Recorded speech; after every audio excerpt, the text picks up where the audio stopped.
jau supratus, vat, kad reikia to perkeitimo, kad aš gyvenčiau toje dvasioje, kad aš gyvenčiau taip, kaip Jėzus mokino, kaip Jėzaus mokinė, ne išoriškai, ne veiksmais, nes fariziejai buvo tie, kur jie labai tobulai gyveno, labai visas maldas atliko, aukojimus ir moralės labai aukštos laikėsi ir Jėzus juos kritikuoja be sustojimo.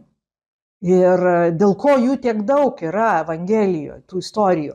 Ogi dėl to, kad labai lengva tapti fariziejumi. Aš išmokstu kažkokius suopračius, kaip čia reikia, kada čia reikia nueiti į bažnyčią, kiek čia litanijų maldų atkalbėti, kaip čia reikia šypsotis, kaip čia reikia nepriešginiauti. Aš netgi galiu išmokti tokio elgesio, kuris yra panašus į meilę.